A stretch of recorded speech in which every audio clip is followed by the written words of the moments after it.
এই দেখুন পিচ্ছি পিচ্ছি মেয়েগুলো খুবই দুষ্টামি করতেছে। হ্যালো,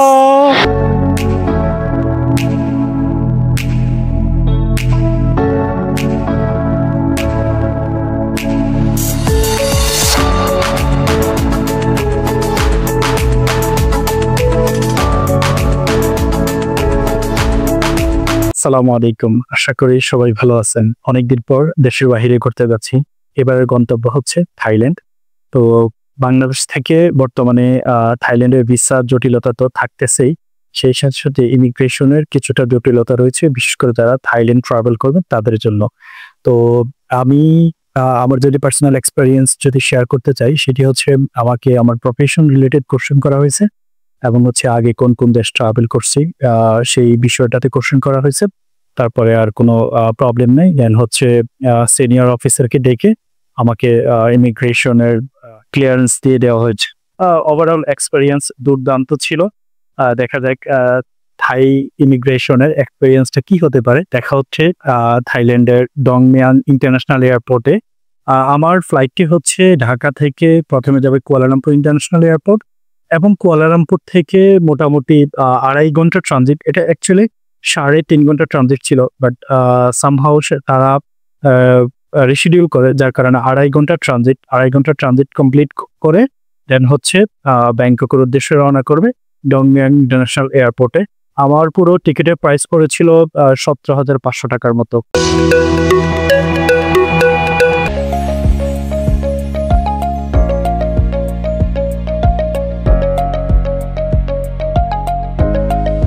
আলহামদুলিল্লাহ, ফাইনালি ডংমিয়াং এয়ারপোর্টে সেফলি পৌঁছলাম।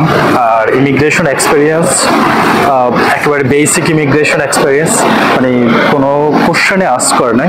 জাস্ট একটা কোশ্চেন করছে, সেটা হচ্ছে কতদিন থাকবেন। তখন আমি বললাম যে 4 দিন থাকবো। পরে বলতেছে টু শর্ট স্টে, এরকম একটা কথা বলছে, নট সো লং।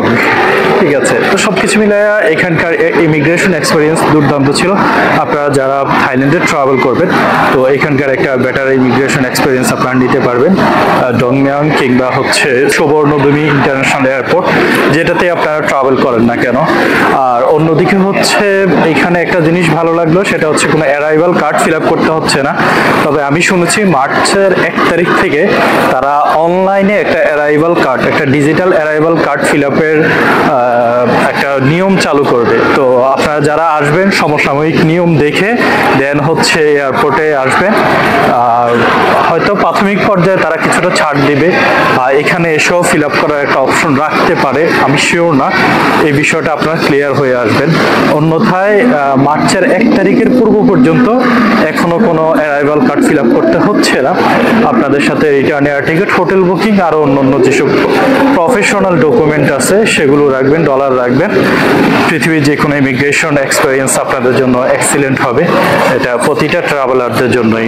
ইমিগ্রেশন এবং কাস্টমস কমপ্লিট করে আমরা চলে যাচ্ছি হচ্ছে বেসমেন্টের গেট নাম্বার 8 নাম্বার গেট দিয়ে বের হয়ে হচ্ছে আমরা মসজিদ যাওয়ার বাস পেয়ে যাব এবং মসজিদ থেকে আমরা অন্য আরেকটি বাসে করে পাতায়া চলে যাব। তো আপনাদেরকে পুরো প্রসেসটা দেখিয়ে দিচ্ছি। বিষয়টা আমি একটু ভুল শুনছি, সেটি হচ্ছে আপনারা যারা ডংমিয়াং এয়ারপোর্টে নামার পর এখানে A1 বাস 6 নাম্বার এক্সিট দিয়ে বের হয়ে আপনারা এই যে A1 বাস আছে, এই A1 বাসে করে আপনারা চলে যাবেন হচ্ছে মসজিদ।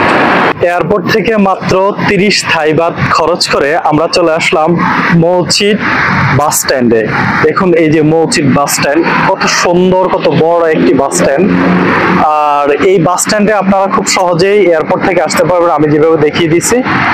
সেটি হচ্ছে গেট নাম্বার 6-এ এক্সিট নেবেন। এক্সিট নেওয়ার পর A1 বাস আসবে, A1 বাসে উঠে যাবেন। মোটামুটি 40 মিনিট থেকে 1 ঘন্টা সময় লাগে। তারপর এই বাস স্ট্যান্ডে আপনাদেরকে নামিয়ে দিবে। নামার পর ভিতরে গিয়ে আপনারা যদি পাতায়া যেতে চান, পাতায়ার বাস নিতে পারেন। এটি হচ্ছে ব্যাংককের সবচেয়ে বড় বাস টার্মিনাল। এই টার্মিনাল থেকে পুরো থাইল্যান্ডের বিভিন্ন গন্তব্যে বাস ছাড়ে। প্রতি ঘন্টায় একটি করে বাস এখান থেকে পাতায়া যেয়ে থাকে। এই বাস টার্মিনালে আপনারা খাবারের দোকান, মানি এক্সচেঞ্জ, সিম কার্ড, এটিএম এবং সিকিউরড লকার সহ অনেক ধরনের ফেসিলিটি পাবেন। ভালো লাগার বিষয় হচ্ছে বাস টার্মিনালটি একেবারেই নিট অ্যান্ড ক্লিন। তারপর 2 ঘন্টার বাস জার্নি শেষে আমরা চলে আসলাম পাতায়া নর্থ বাস স্ট্যান্ডে। এইখান থেকে শেয়ার টুকটুকি করে আমরা চলে যাব আমাদের হোটেলে। এখানকার যে শেয়ার যে টুকটুক বলি আর কি বলি জানি না, শেয়ার যে গাড়িগুলো সেটা আমাকে এখানে নামিয়ে দিছে। এখন এখান থেকে আমি আমার হোটেলের দিকে যাচ্ছি। এই টুকটুকগুলোর একটা ভালো দিক হচ্ছে আপনাকে আপনার হোটেলের কাছাকাছি বা হোটেলের মধ্যে নামিয়ে দিবে মাত্র 50 বাতে আপনার নর্থ পাতায়া বাস স্ট্যান্ড থেকে।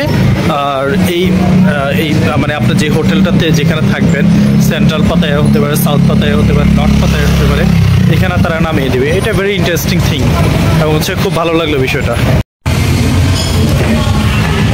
হোটেলটা মোটামুটি মানের, মানে 2 রাতের জন্য বাংলাদেশি টাকা 3400 টাকা পড়ছে, মোটামুটি মানের। ওকে, হ্যালো। আচ্ছা, এটা হচ্ছে আমার রুম।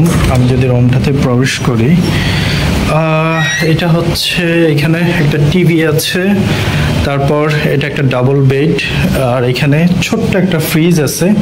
ফ্রিজটা খুব একটা কাজে লাগবে না আমার। এখানে একটা সোফা, তারপর এখানে টেবিল, আর হচ্ছে এখানে একটা ওয়ার্ড্রোব আছে, আমার জামা কাপড় রাখতে পারবো। আর এখানে একটা এসি আছে, আর এখান থেকে খুব সুন্দর একটা স্ট্রিট ভিউ পাওয়া যায়। এটাতে ব্যালকনি সিস্টেম না, ওকে ফাইন। খুব সুন্দর একটা স্ট্রিট ভিউ পাওয়া যায় এখান থেকে। বিচ খুব একটা দূরে না, অল্প একটু। আর যদি আমি ওয়াশরুমটার দিকে তাকাই, তাহলে এখানে মোটামুটি মানের একটা ওয়াশরুম আছে, যথেষ্ট বড়।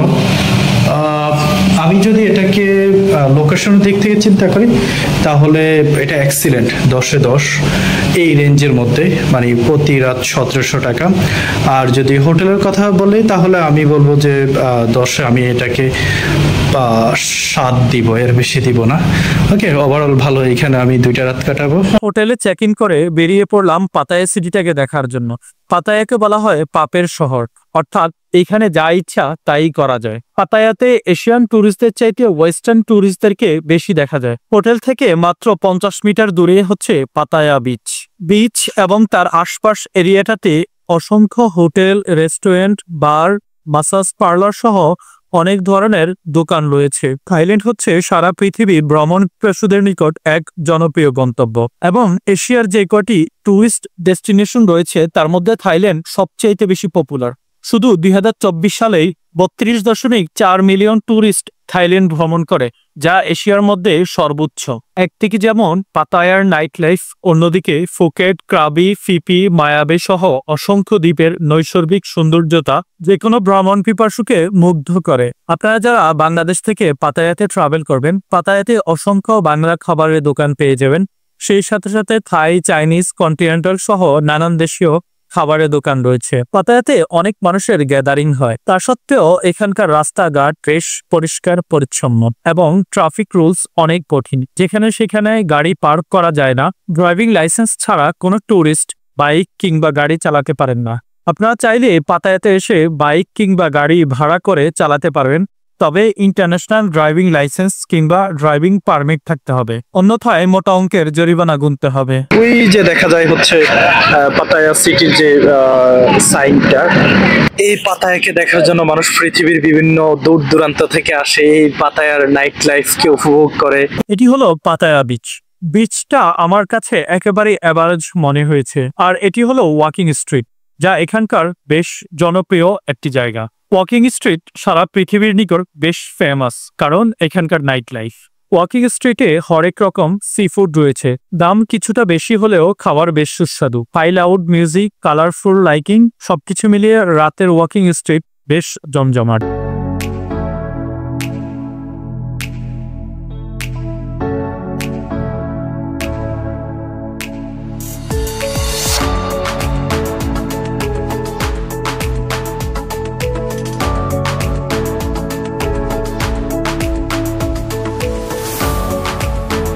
কিন্তু পাতায়াতে আসলে অনেক ধরনের অদ্ভুত খাবারের দেখা মিলে। তার মধ্যে অন্যতম হচ্ছে এই কুমিরের মাংস। তাছাড়া নানান পোকামাকড় এবং অনেক ধরনের প্রাণী এখানে বেশ চড়া দামে গ্রিল করে বিক্রি করা হয়। তাছাড়া থাইল্যান্ড যেহেতু ফ্রুটসের জন্য একটি বিখ্যাত জায়গা, সুতরাং এখানে নাম না জানা অনেক ধরনের ফ্রুটস কম দামে আপনারা ক্রয় করতে পারবেন এবং সিডসগুলো বেশ সুস্বাদু। এখানে অনেক ধরনের রেডিমেড জুস বিক্রি করে, যেটা তারা সম্ভবত বাসা থেকে বানিয়ে নিয়ে আসে। এখানকার ফ্রুটসগুলো ফ্রেশ এবং সুস্বাদু। তারপর আমরা দাঁড়িয়ে গেলাম এক জাদুকরের জাদু দেখতে, যেটা আপনাদের সাথেও শেয়ার করলাম। জাদুকরটি নানান ধরনের ম্যাজিক দেখায় এবং একজন পর্যটককে ডেকে এনে তাদের সাথে বিভিন্ন ম্যাজিকের খেলা দেখায়, যা মানুষ মন্ত্রমুগ্ধের মতো দেখতে থাকে এবং ম্যাজিক দেখা শেষ তাকে কিছু টাকা দিয়ে দেয়।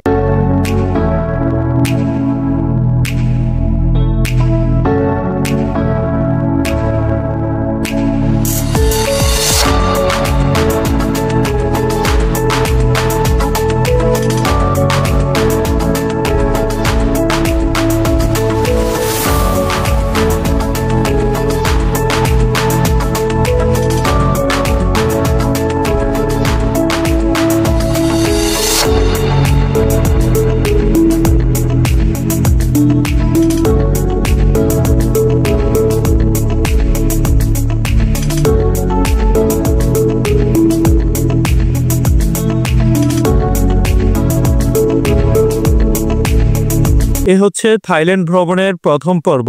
দ্বিতীয় পর্বে আমি কোরাল আইল্যান্ড এবং ব্যাংকক সিটিটা ঘুরে দেখব। সেই সাথে থাইল্যান্ড ভ্রমণের নানান তথ্য আপনাদের সাথে শেয়ার করব। সেই পর্যন্ত সবাই ভালো থাকুন, সুস্থ থাকুন। আল্লাহ হাফেজ।